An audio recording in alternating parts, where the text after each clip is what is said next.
Hey, race fans, welcome to the Hoobazoo Radio Network and welcome to Drafting the Circuits. My name is Frank Santoroski. I'll be your host for the next hour as we go over last week in racing and preview the coming week. Joining me in the studio tonight is Mr. Seth Eggert, Mr. Gray Warren, and Mr. Richard Uden. Fellas, how we doing tonight? Doing good. Doing great. Good, thank you. All right, and we have a returning guest, one of my favorite guests, one of our best shows from last year. I've got the multi-layered individual, philosopher, author, race fan, martial arts instructor, Christopher Hinchcliffe, joining us tonight. Christopher, how are you, buddy? I'm very well, thank you. Thanks very much for having me back. Oh man, again, like I said, your show last year was actually our highest rated program of the year, so we're happy to have you back. And again, just to fill our listeners in, Christopher is the author of the book Chasing Checkers and the sequel Chasing Checkers Acceleration. And there's a third book on the way, maybe a fourth and fifth coming up. We'll never know. We'll just have to see how that plays out. Christopher has a brother, James, who races in the NTT Indycar series. And Christopher, you've been pretty busy lately. You've been your month of May, you were doing these library talks about your book, and I had the pleasure of going to one of these up in Frankfurt, which is a little north of Indianapolis, and it was a very interesting talk, very kind of a varied group of folks there. We had young folks, older folks, we had race fans, we had book fans, and we had folks that were just patrons of the library there to support the events there. So I just want to kind of have you talk about how that whole your little book tour has gone, some interesting stories from there, and because I had a great time there. Yeah, well, listen, I mean, thanks very much for making the trip up to Frankfurt for that one. It started last May. I mean, I've been going down for most of May, the last few years anyway. And last year, it was at Frankfurt. They were doing a whole big event around the 500 every year in May. I guess the library has like a theme for a big series of events that they do, and they were doing one on the 500. So they reached out to me and invited me to come and speak as part of a bigger event they were hosting. And so I was thinking, okay, great, I'm going to be down there. Why not talk about the book, meet some cool folks. And so once that one sort of started, I thought, okay, well, I asked her, the lady who contacted me, I said, are there any other libraries that you think might be interested, in this kind of thing while I'm down there, being the month of May. And so she helped me line up a few other ones. I mean, honestly, touring around doing the book talk circuit thing was never like a major priority for me until I got this first email. But I had such a blast last year. I reached out to everyone this year because, of course, in the time between I did the talks last year and this year, the second book had come out, so I didn't get a chance to talk about it when I did the talks last year. And so I had a great time. I went to about 4 or 5 different libraries, and like you say, it's a fascinating group of people. And the best part about it is, I give this talk, I talk about what the books are about, I talk about why I wrote them, what they mean to me. But then I always talk to the people afterwards, and I get these great stories. I mean, I feel like everyone who lives in that city has a great story about the 500, right? Because it's just so much in their blood. And I met this one lady who was, I mean, she must have been in her mid-90s, and she was telling me this story about how her uncle, took her to her first Indy 500 when she was, 11 years old, and he had been going since it started, since its inception, kind of thing. And so for her, it was really just in the family history, and it was just so cool talking to her about it and seeing her tear up, just remembering her uncle and the family connection to the race. Oh, that's pretty neat. Yeah. So now, are you doing these in other cities as well? Because I know you've got a Grand Prix there in Toronto, in your home city, that you always attend. So have you done any of these library talks in that area or anywhere else? Do you know, I haven't done the library talks. I've done a few school visits, right? I've been to some middle schools, high schools in the area.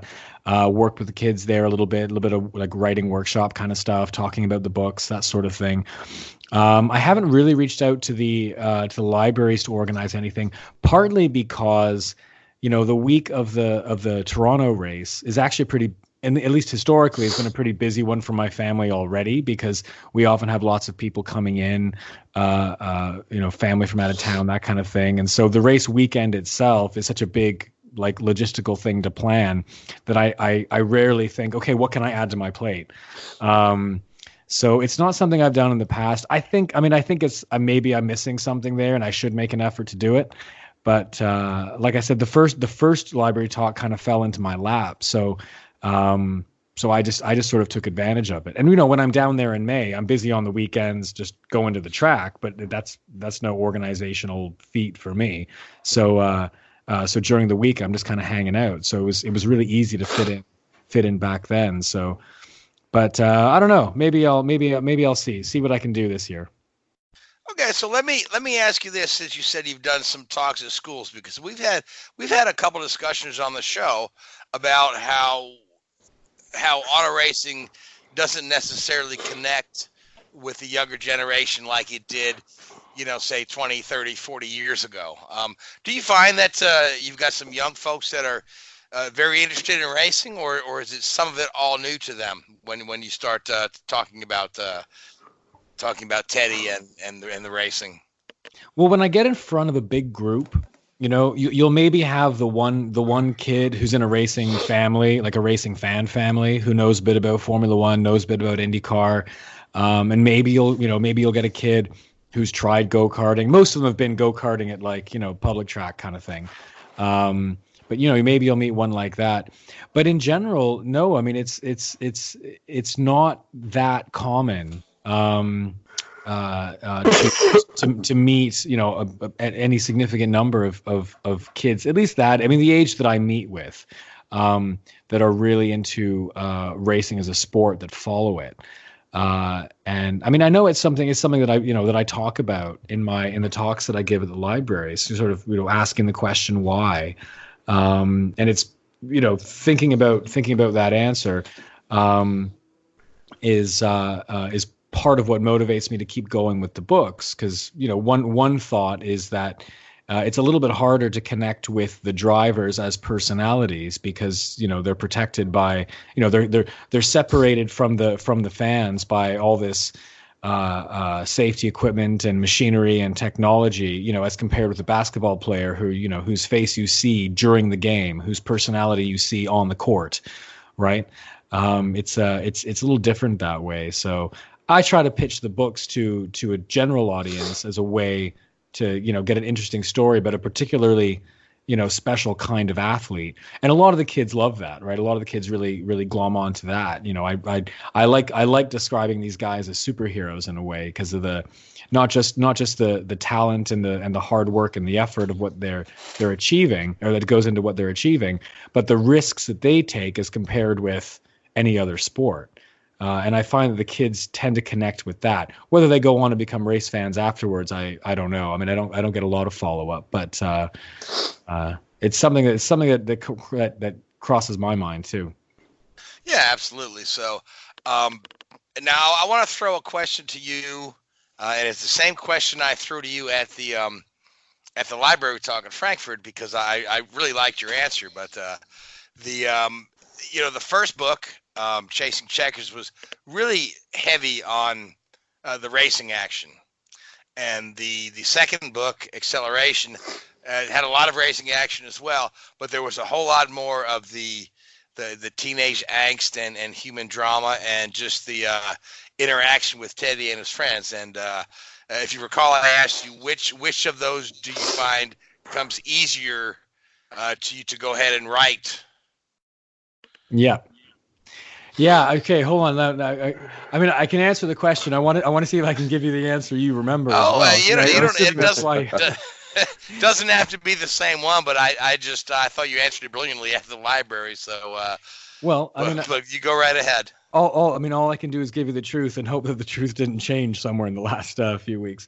But no, I mean to break it apart. I mean, in terms of like what's easier to write, I think one of the things about races is that, at the end of the day, there's really only a handful of like archetypes, if you want to use a fancy word for it, in terms of how a race goes, right? You get the races where you got a couple cars that are just like, for whatever reason, they're making the numbers better than anyone else and they're staying out front.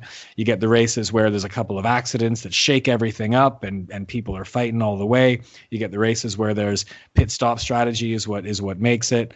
So in a way, it's like writing the races themselves.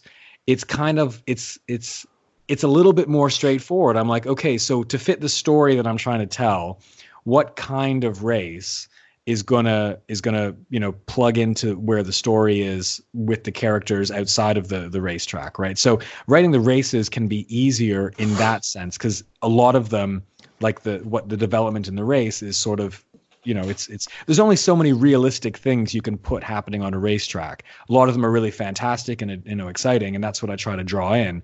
But you're never going to have like, and then an alien landed on the track, and that's never going to happen. Don't have Liberty Media that they may get an idea. Well, there you go. Actually, I'm missing a trick here. There's totally a crossover genre that's waiting for that. Exactly. It'll be Vettel's fault, though. So. Of course it will. I don't. What is the penalty for UFO landing on a racing line? I don't know. It depends how far Hamilton's behind, doesn't it? I guess that's right. Sorry, I derailed your answer there totally. Sorry. No, it's fine. But Richard, you're terrible. Well, no, we've got time in the show for that later. I just wanted to get it in case we ran out of time, just. Okay, yeah, I got you. But the emotional stuff, which again, like to me, I try to as much as racing is at the core of the books. The heart of the books is really going to be the emotional travails of the characters, and in a way, those are harder to write because they force me to draw on my own personal experiences. Either as just being a teenager and going through the normal teenager stuff, right, and then just sort of plugging in the racing side of it. And so in a way, it's a little bit more emotionally kind of, it's got, laborious than writing out the racing scenes, which are just kind of pure fun for me. But at the same time, it's like, especially after the first book, which drew very heavily on anecdotes from James's life, and so from my memory, the further I've gotten away from the first book and the story's taken on a life of its own, now I've got these characters that are a little more fully developed, and so the situations I'm putting them in, I can't just say, okay, well, this happened to James, and here's how it happened, right? I have to actually put the characters into place, into a situation with how they've developed over the course of the book so far, and try and figure out how they would react that's true to who they've become. So it's still a very rewarding kind of writing to do. It's a little bit more creative in a way, but it's definitely harder work. Now, before you started writing the Chasing Checkers books, right? You were an academic. You taught philosophy. You taught Canadian constitutional law. Have you always had an inkling inside you for creative writing from a young age, or is that something that you've kind of stumbled onto later? It's funny. I think I think I talked about this a little bit again over the talks in May, and one of the things I've come to realize even since then is I'm starting to wonder whether going into academia was a mistake, that what I actually wanted to do the whole time was to write fiction. I've looked back. I recently moved houses, and so I had the opportunity to go through boxes that I've held onto for decades now, and I have gone and found like journals and stuff where I've got 100 first chapters of books I started to write when I was in high school and then completely forgot about. So I think it's fair to say that it's always something I've wanted to do, and maybe part of the reason I left academia was because I was held to these rigid rules of your arguments have to follow and be logical and stuff like that. So maybe this is actually nature taking its course. I don't know. All right, now Seth has a question for you, so I want to bring Seth into the conversation. Seth, what do you have for Christopher? Well, mine isn't actually about the books this year. Once again, your brother James, he was in the bottom for qualifying at the Indy 500. I'm just curious, what was your stress level like watching him almost fail to make the Indy 500 again? That weekend was, that was pretty hellish. It's bad enough when he fails to make it into qualifying, but to be honest, the drama of him, whether he was going to make it in or not on that first day, right, make it into the top 30, in a way, it was just completely overshadowed by his accident, right? Because when James crashes on that track, it's hard not to have memories flashing up, and that was the first time that I was actually certainly at a speedway, at a super speedway like that, when he'd had an accident. And, I've seen him crash 100 times on TV, and it rarely phases me. But to be at the track, to be at that track, to know the speeds these guys are going, to think back to 2015, and then just to see how long it took for them to get him out of the car. I'm like, because the way it works is, we follow the cars. Like, so those of us who are with James, we like walk with the car as it moves up the line. And then as soon as James takes off to do his run, we hop on a golf cart and we run back to the crew stand to watch the results. So, he's halfway through his run by the time we even get back and see what's going on. And of course, by that point, he'd crashed. So I'm driving back to the pit stop, or to the pit box, with everyone. And suddenly everyone in the stadium gasps, right? And I'm looking up at the screen, and my heart's just stopping. And I'm there with his fiancée Becky, and she's like losing her mind, and we're all trying to console her, and she can't even look at the screen. So and then I had to go to the med center, and of course he was totally fine, right? It was like most crashes, thankfully in IndyCar, everything worked out fine health wise. But then so the fact that he then went out again and even tried to qualify that day, like, I was so exhausted from the 10-second drama of his accident, that whether he made it or not that day kind of didn't matter anymore. I was much more just grateful that he was okay. And by the second day, when he was going in and there was only the 6 guys, I think that overall, I was, like I said, I was relieved he was okay. So in a way, I would be heartbroken if he hadn't made it. But everything else was toned down a little bit just because he had already survived that accident. And then we also kind of looked at, who he was up against. We looked at, what his team had done overnight and stuff like that. So honestly, going into Sunday, I was pretty confident he was going to make it. So all those things combined just made it like it was probably like the shootout was probably less dramatic for me because of the crash the first day. If he hadn't crashed on the Saturday, I think I would have been really on pins and needles with the shootout aspect. But put in the context of last year, that's not a weekend I care to repeat anytime soon. Oh my. Yeah, but it's kind of James has had a bit of an up and down season this year, but it almost was unnoticed at Indy that James charged from the back row up to 11th, had a really good race, a really good run going, and he kind of got buried in all the other stories with Simon Pagenaud, and people were kind of really pleased that Pippa Mann finished 16th, but James had a really good 500 considering where he started. But overall, his season this year, he's right now 10th in the points, which is not where he wants to be. But there are some flashes of brilliance from the team. Marcus got a podium in Texas this past weekend. James was having a really good race. I was watching the lap times towards the closing stages there, and he was actually about 4 miles an hour faster. I'm thinking, oh man, Hinchcliffe could he could come up there and challenge Newgarden, but then he had another accident there. So what's James's general mood feeling on this season? I know there's half a season to go, and there is reason for optimism in the team. But is he feeling pretty good despite having some ups and downs this year? I mean, James is such a consummate professional. I mean, he's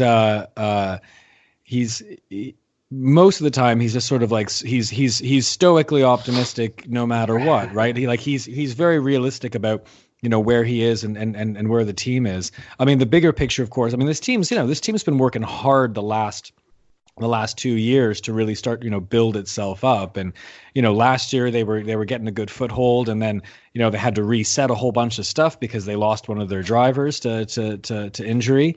But I think the thing that's really motivating James right now, because he is probably more optimistic than I think he normally allows himself to be, because he tries to keep things nice and level. Is that, I mean, these last couple races have shown that despite either the bad luck or the unfortunate errors, the team is really coming together. They're putting really competitive cars in the field. And if they had a race with some really good luck, there's no question they'd be on the podium. I mean, I look, even at Texas, I mean, as you say, James was fighting his way up that whole race.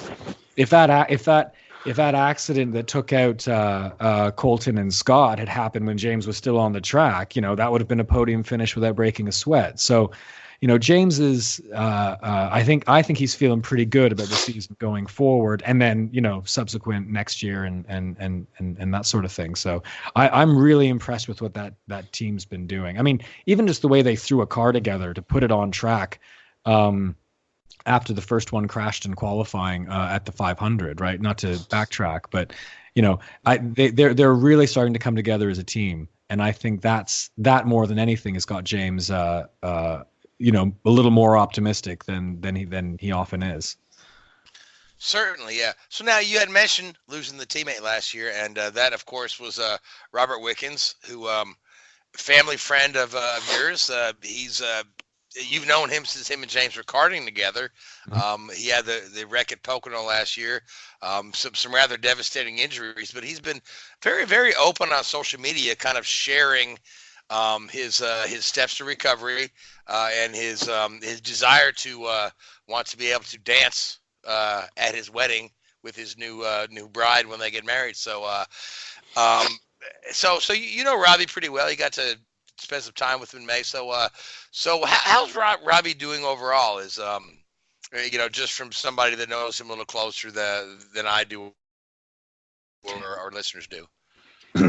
I mean, seeing Robbie in May was inspiring. I mean, I've seen him I'm not even sure I've seen him a couple times, but and I've Skyped with him and stuff, but seeing him at the track, still in his element, it was the craziest thing about it was he was still Robbie. Like there was absolutely nothing about him aside from the fact that he was in a chair. His attitude was one of just, man, I wish I was out there right now, but not in like a, in just like a funny kind of angry way. Right. His spirit is just indomitable. Like, physically all of these guys are peak, right? And mentally, obviously the stuff they perform, to do what they do on the track, is impressive. But, I mean, the character that he's shown throughout his recovery, like it is, I've seen it before. I've seen it with James, right? James had a similar kind of thing. But no, I mean, he was himself. He's really happy that he can be that he can contribute to the team, in this, this consultation kind of role he's got now, helping Marcus integrate and get in line with the series and stuff. So I think he really likes feeling useful. Still being part of the circus, if not necessarily in the role that he wants.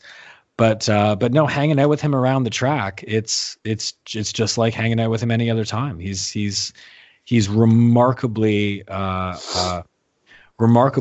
like himself, and patient too. I'm going to take this opportunity here to put out a PSA, because a lot of people seem to forget that if you see Robbie at the track, and he's probably going to hate me for doing this, but PSA guys, if you are approaching and want to say hi to someone with a spinal injury, don't go give them a hug. Don't pat them on the back. You'd be amazed how many times this happens. And I mean, he's remarkably patient with it. He's got, his PA around the track is often like jumping in and smacking people's hands away because she sees them reaching in to give him a hug or pat him on the back, and we all just kind of scream out back injury. But he just takes it all in stride. He's a really impressive character. Yeah, and I really hope that we get to see him in a car sometime in the near future. Whether it be back in Indycar or back in DTC or just doing something. But yeah, it's his spirit is incredible. It really is, and it's inspiring. It reminds me of say like Zanardi. Right. Zanardi, who had lost both his legs, but yet that guy always has a smile on his face. He's always trying to trying to contribute and instead of just sitting home saying woe is me, he's out there. So now you mentioned Marcus Ericsson. That's James's teammate this year coming out of Formula One. Marcus, it's a really good rookie class in IndyCar this year, and the rookie class is being led by Santino Ferrucci at the moment, who's the man of the moment. And we'll talk to him about it a little later. But what is the relationship between James and Marcus? How is that coming along? Because I know he was very very happy to have Robbie as a teammate, who's been an old friend of his. So now we've got this other guy coming in. Are these guys gelling? They are gelling really, really well. I had the opportunity to hang out with Marcus a bit in May as well. And super, super pleasant guy, very friendly, really easy to get along with. He's obviously proven himself to be, a real talent as well. So I think he's doing well by the team. Super eager to learn, whether it's from the engineers and stuff, or if it's from James or from Robbie. And he and James get along really well. We had some dinners together. Everyone's gelling as a team, as teammates, should, as they do. They like working with each other, feeding off each other. I'll be really interested to see where he goes, in the next few years. It'll be an interesting to watch his career for sure. I would keep an eye on him. Yeah, and then he's also continuing to be a test driver for Alfa Romeo, right? Richard, do you know a little bit about that? Yeah, I mean, he's sort of gone under the radar a lot in the Formula One world under the last few years for somebody who, had done a surprising number of races for somebody who never really achieved what you'd hope from him. But there's no doubt the guy is quick and has some real potential, and hopefully he can get really well bedded down in the IndyCar teams there and make a really, really good career for himself, because the guy's undoubtedly got real talent and real pace in there. Absolutely. So let's talk about this past race at Texas. Joseph Newgarden won the race with Team Penske and left a lot of his fellow competitors kind of shaking their heads, saying, "How did he do that?" Because they were nowhere in qualifying. They were nowhere in the early part of the race. But, chalk it up to Tim Cindric pit strategy, who pulled him off strategy. And he's Joseph's out there running laps 5-6 miles an hour quicker than the other guys with fresh tires, and just cycled to the lead and just made the thing stick. Much to the frustration of, say, Alexander Rossi, who's beginning to feel like a perennial bridesmaid, race after race after race. But I think the funniest thing coming out of Texas was, I don't know if you heard the radio of after Newgarden's last pit stop, and he radios back to Cindric. He's like, how's this going to shake out? I think it's going to be pretty good. And then Cindric says, yeah, if you stay right where you are and we stay green, you're going to win the race. And Newgarden says, yeah, I just want to confirm that shit. And then Cindric says, that shit is confirmed. But again, I was like, Newgarden, yeah, I mean, you would think, it's easy to kind of say, gosh, Newgarden wins again. He's one of the luckiest guys in the world. But at the same time, how you make your own luck, don't you? the guy is so likable too. It's hard to dislike him. But poor old Rossi, again, just like at Indy, is trying to run down a Penske car in the final laps. It can't quite get around there. But I think Rossi's got a fantastic season going on, and of course, there's all this talk, all the idle rumors from the keyboard warriors that Rossi is maybe headed to another team at the conclusion of this year. Everybody wants to put him in a Penske car, but I really don't see any openings there. Marty Snyder asked Chip Ganassi, why don't you just write a check to Rossi? He goes, well, maybe I'll have to do that. So, but I think Rossi's got a couple of really good races coming up here. Now, Chris, I know you know Rossi because you've been on the podcast with Rossi and James. So, what did you get a chance to watch the Texas race? Oh, I did. Yeah. No, I watched it. With much excitement. Yeah. So I think the early part of the race, it was Takuma Sato was the man during practice qualifying, and then that first pit stop was absolutely scary. He just came in way too hot. It looks like he locked up the brakes, knocked a crew member over. Thankfully, the guy was okay, but that ruined his race day. And Takuma's in the middle of a very brilliant season for Takuma. I think that he's really gelled with his engineers there at Rahal. He's won exactly 2 more races than Graham since he's joined Rahal Letterman. 2 poles this year. He really could have had that race won, but it pissed away in the early stages. Leading, opening the door for everybody else to come in there, and Cindric to do his brilliant pit strategy. So, Seth, you get a chance to watch the race? Yes, I did. Okay, and what were your thoughts on Texas? Well, it was interesting to say the least. You didn't have tight racing, but at the same time, the package allowed for exciting racing, at least in my eyes. For some fans, not so much. I don't. Yeah, these people that say it was boring, I'm not sure what race they watched because I thought it was pretty nail biting. All day and all night. So. Sorry, what's the argument that it wasn't exciting? Now Richard. Some fans wanted to be back to the pack racing that they used to do, which, the old as exciting as that was more terrifying than exciting.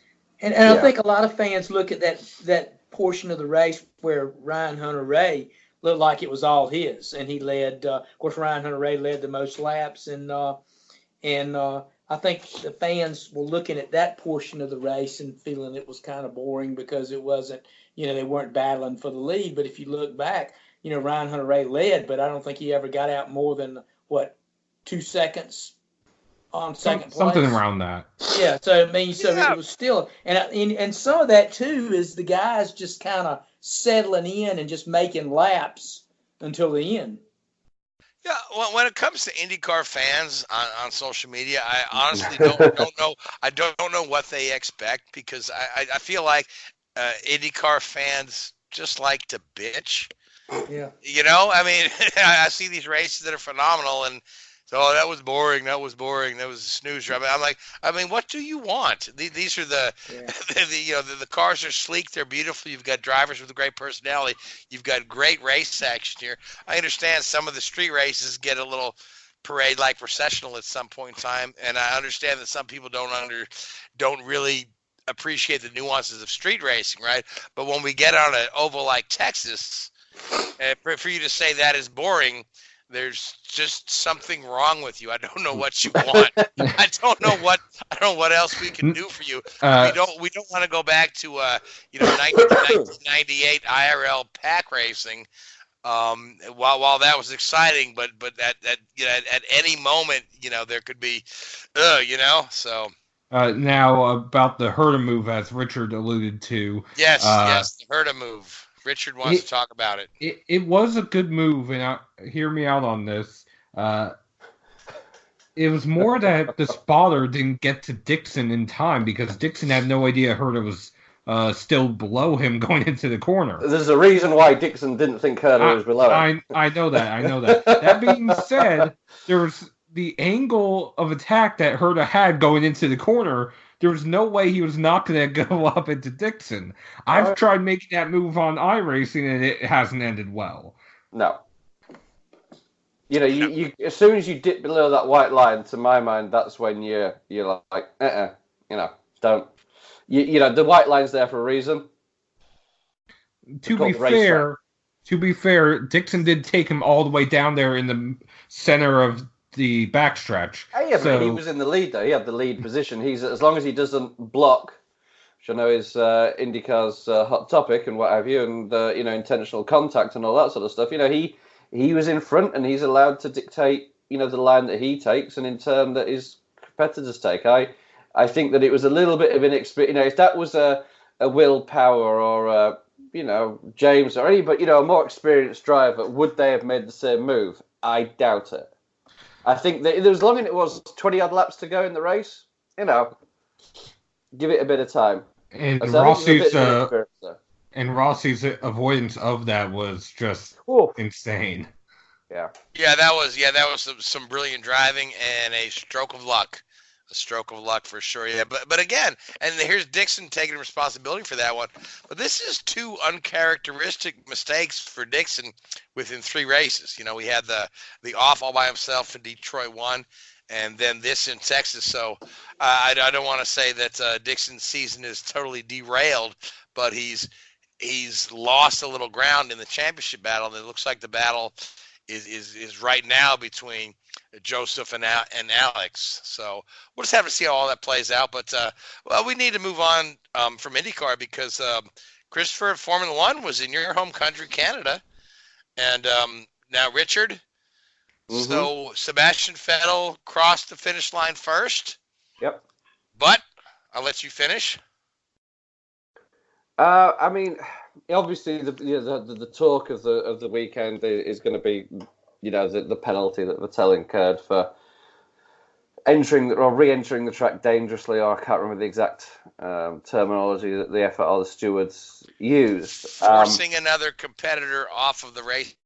Yeah, see, they didn't. They did that. I mean, it probably forced Hamilton. Something like that, right? Forcing another competitor off of the racing surface. Well, you see, he didn't. I mean, Hamilton checked up. I mean, Hamilton didn't go anywhere where he wouldn't go under a normal racing line. He obviously caused him to check up.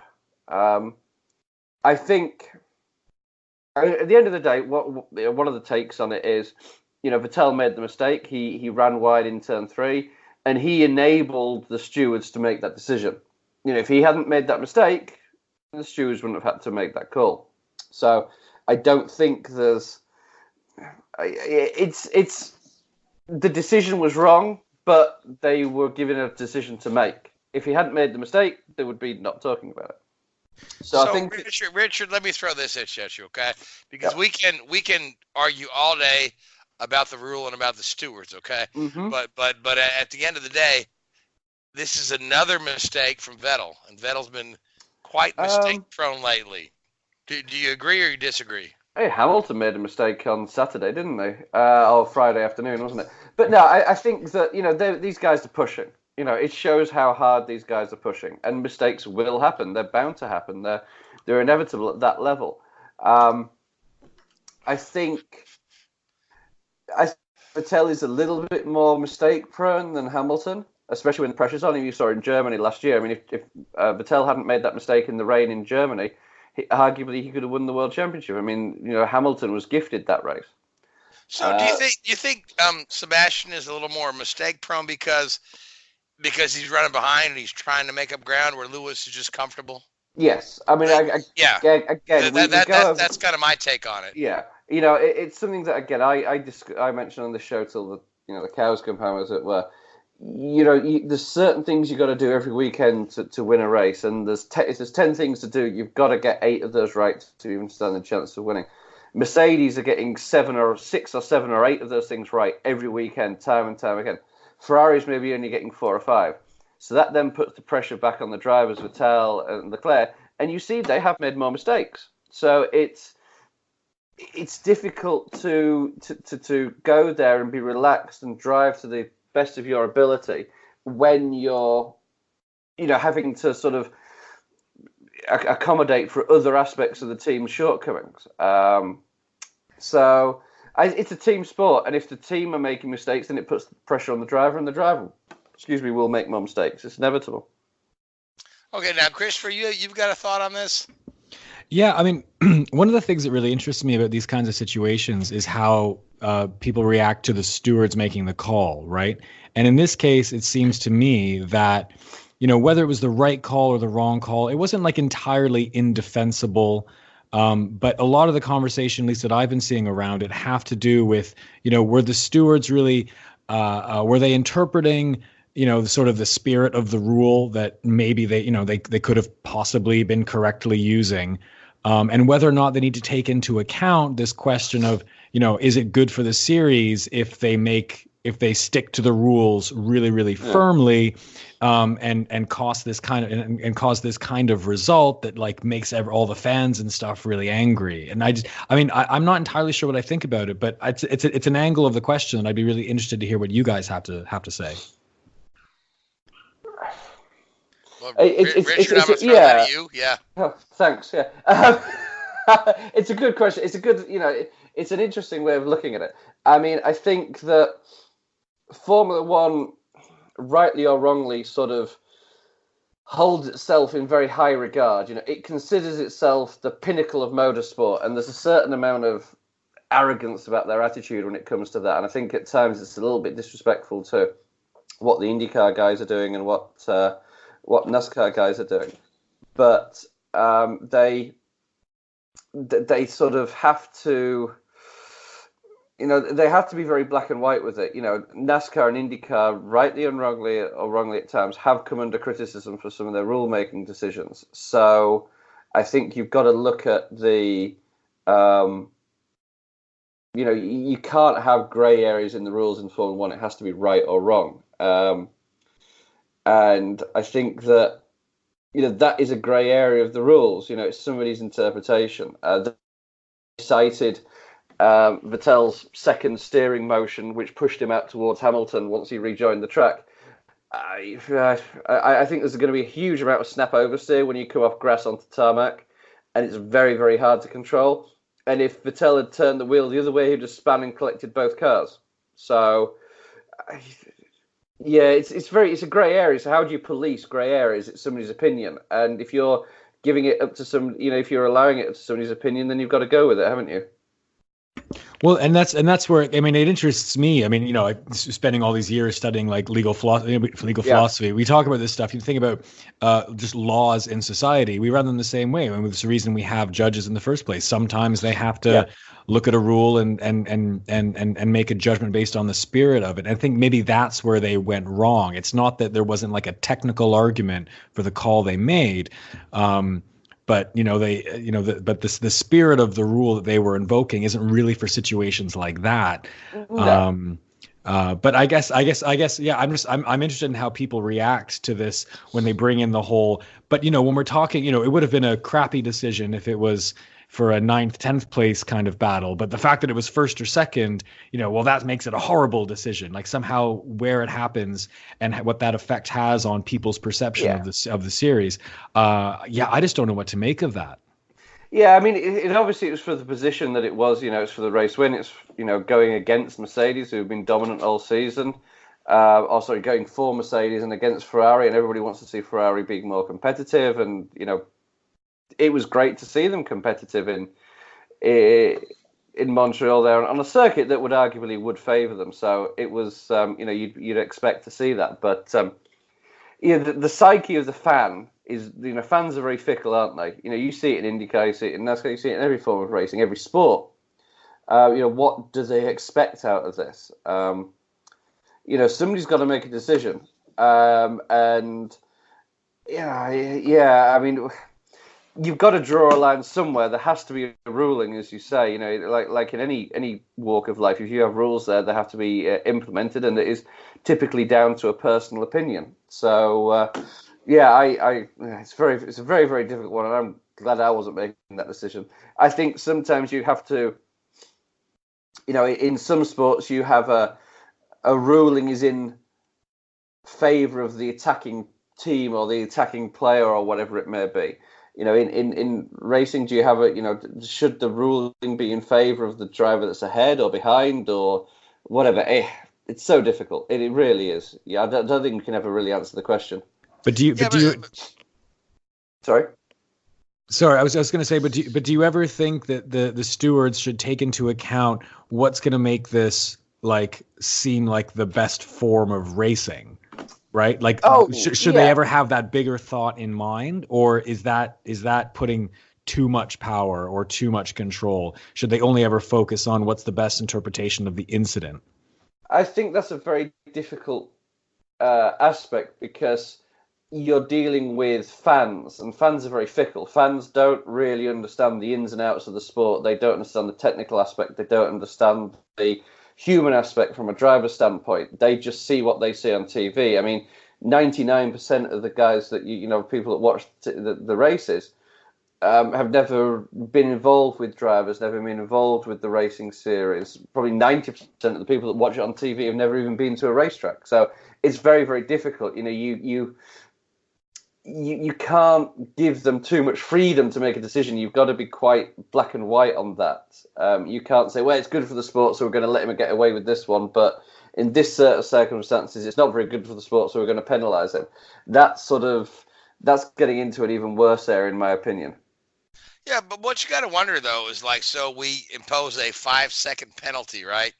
Yeah. Which means...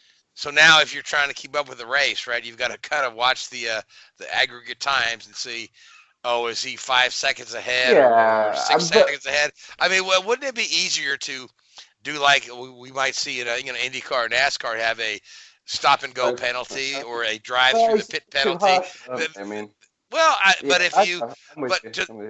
To the average person watching the race, when you see the particularly if you're there at the track watching the race, and you don't have a scanner or because you can't honestly you can't hear the track announcer at the race half the time. You may not know what's going on, so you've got a guy who's in the lead of the race, but he's really second place because he's not 5 seconds ahead. Wouldn't it make more sense just to make it easier on the viewer?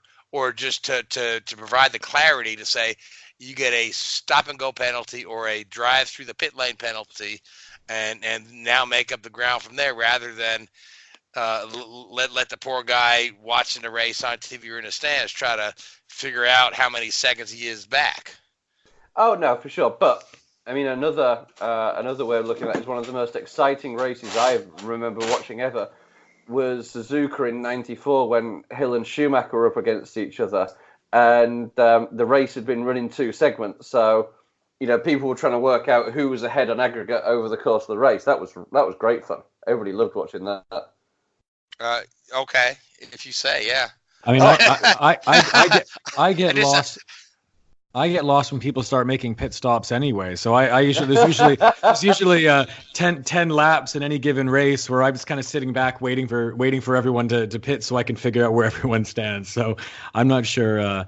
I mean, forcing drive-throughs for everything is your only way of penalizing people. I mean, that's a pretty high punishment. For all range of mistakes, right? And that's the one argument I think you want to keep in mind against that idea. Certainly, yeah. I don't know.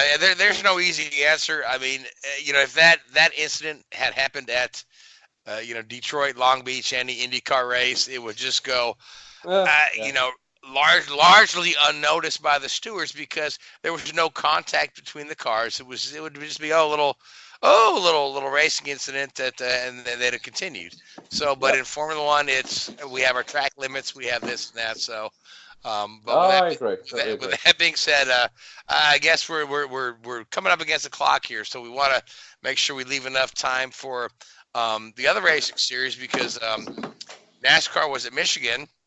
They got rained out on Sunday, and then they had to get a really late start on Monday because they started the race at 5:00 due to television stuff with the women's. It World also Cup. rained that morning in Michigan as well. Right. But I think the 5:00 start time was due to the fact that Fox Sports is covering the Women's World Cup. It was a combination of factors. Right.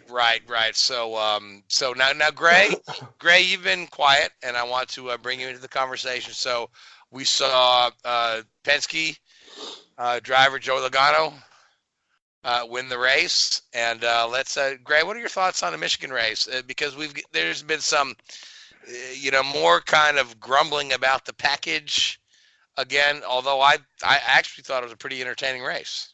Likewise, I thought it was a very entertaining race. I mean, Joey Logano led the lion's share of it, but there again, it was pretty tight there. Some really good racing there at the beginning, and after each restart, the cars kind of mixed it up. Joey just had the field covered. He had a good setup for that particular race, and of course there was other cars that tried to make a little noise throughout the race too. Harvick's car was very good. Kurt Busch had a really good day as well, and Truex had a good car there for part of the race. But I thought it was very entertaining, very competitive. I liked what the new package did, and it's just like what we talked about the IndyCar race at Texas not satisfying all the fans. If you didn't like that, you just don't like racing. I thought it was a very competitive race. Especially when someone got a run in the race, not only would they pass one or two cars, Kurt Busch especially, he would go into turn 3 or turn 4. It looked like he was passing about 6 or 7 cars in one corner before he essentially leveled off and dropped back in line. Yeah, and it was the moves they made. It was almost, to a degree, a little bit like, Daytona or Talladega. The draft really was in effect at Michigan because they got the long back straight and the front straightaway. And where the cars can really get a lot of speed, and if you get off the corner good, you can get a really good run on the car in front of you. So I thought the passing was good and entertaining throughout the whole race. For those who say there wasn't any passing, Harvick had to come from the back because of a loose wheel. Kurt Busch had to come from the back after he knocked down the wall earlier in the race. Brad Keselowski had to come back from a pit road penalty. So I don't know where these fans are saying that there were no passing. And Kyle Busch, who had an ill handling car for probably 7/8 of the race. He gradually got his car into race shape and was able to make a run at the end there and came away with a fine top 5 finish. Now, let's talk about Kurt Busch for a moment. Kurt Busch had a really good run in Michigan, and now he's he's been a little vocal about we don't need anything else except to win. And again, so he's with Ganassi now. I mean, do you feel that team is ready to hit the winner's circle or not? I think so. I think Yeah, so too. I was pretty impressed with Kurt. Was right there mixing it up. And his teammate Kyle Larson, he's made noises. He won the All-Star race, and he's made noise in some of the other races since that All-Star race. So I think that's another team that is really getting their act together, and I wouldn't be surprised to see the 42 or the 1 pick up wins during this summer swing. Now, Kurt also, after the race, in previous years, he would have been screaming that, he didn't have a better car or that he just was shy of the win. He was actually pretty happy. I mean, he was even joking that he didn't expect there to be that much damage on the rear of the car from when he bounced off the wall early in the race. Mm-hmm. So he has a pretty good positive attitude. I want to say this week he's traveling with Chip Ganassi over to Le Mans. He's not running, but he's entertaining the idea of possibly running next year. That'd be fun to see. You know what? He's proven himself to be a pretty versatile guy. I mean, I had a chance to meet Kurt a couple of years ago when he ran at Indy, and I didn't know what to expect, but I was kind of pleasantly surprised by how what a sharp guy he is and how pleasant and how focused he was on just trying to come in and learn the Indy cars and come in with a little bit of humility. He had a great race there. Yeah, I mean, like you said, he's versatile. He can get it done in multiple disciplines. Yeah, and I think too that we don't know where Ganassi's sports car program obviously is going after Le Mans because Ford's going to pull the plug on the GT program. So I'm sure that Chip will stay in some form because he's been a mainstay in the IMSA for a number of years. So I'm sure he'll have something to fill the void there, and we quite possibly could see Kurt in a Ganassi car when they roll back around to the Rolex 24. Yeah, has Kurt run the Rolex or no? He did years ago. Okay, yeah, I thought he had. Yeah, probably did when he was with the Roush. Yeah, but that would be neat to see him stretch out and try Le Mans. We've got a number of IndyCar drivers. Actually, he ran it once with Roush with Multimatic Motorsports and once with Penske. Okay. All right, good stuff. So we've got a weekend off in NASCAR coming up, correct? Correct. We've got a weekend off coming up in IndyCar, and then we're to Road America. And Richard, and Formula One has a weekend off as well, correct? Correct. Yep. Correct, because everybody is going to be in France running at Le Mans. So and celebrating Father's Day, yeah. And celebrating Father's Day for sure.